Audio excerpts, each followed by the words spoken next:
News about your boy Xiao is finally coming out. What's up, everybody? It's Daikin-san here, bringing some more Genshin Impact content. Today, we're going to be talking about Xiao. There's a new story trailer teaser for him that came out. We're going to be taking a look at that and reacting to that. And then we're going to be talking about his skills and talents because Mihoyo actually released that. So we finally got some more information on that we can actually talk about officially. So let's go and take a look at this trailer, and then let's talk about his skills. In ancient times, Liyue was a land of misery, where the shadow of evil loomed large.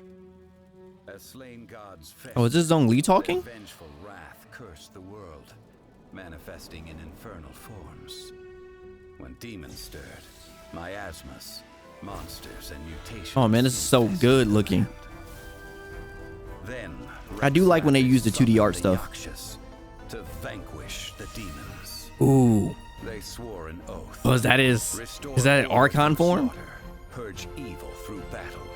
To this, wait a we second. dedicate our lives. Whoa. Eons of bloodshed later, karmic debt weighed upon them. Phantom wrath seeping into their broken souls. Okay.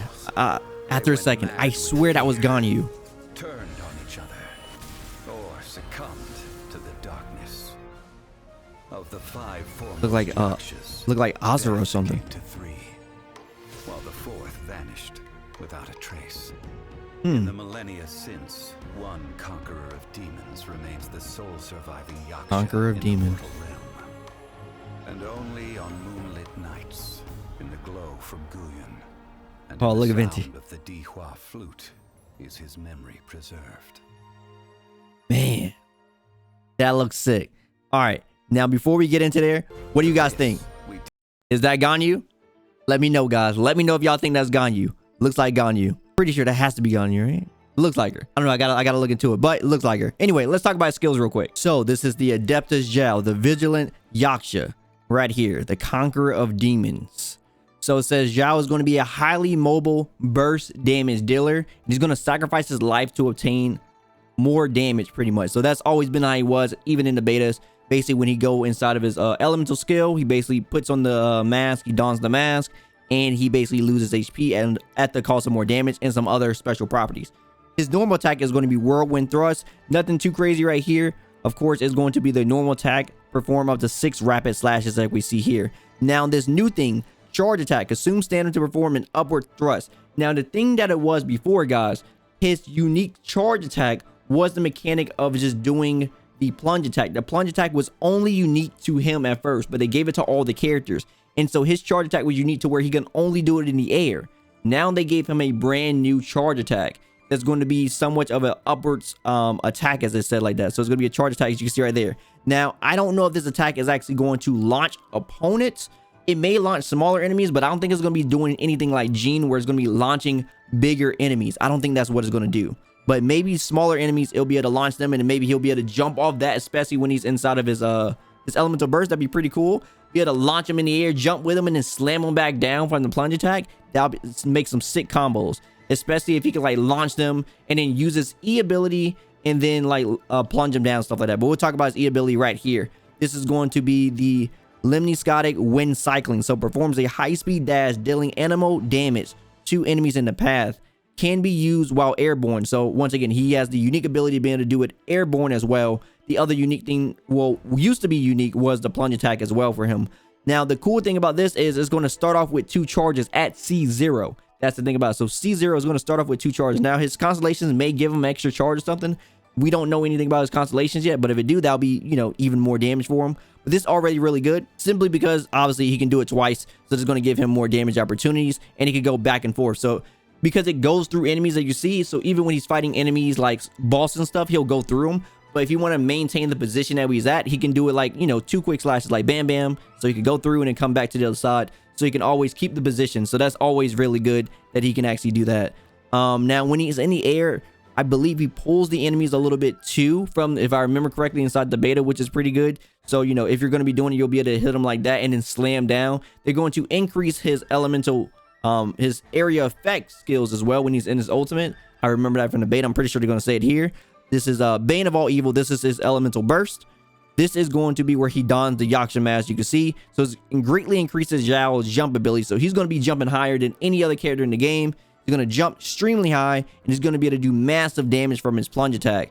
It's going to increase Xiao's attack AoE, yeah, increase Xiao's attack AoE and damage. So yeah, his AoE damage and his damage is going to be increased. His AoE range and his attack is going to be pretty much increased. And I believe he does more damage the higher he does it too.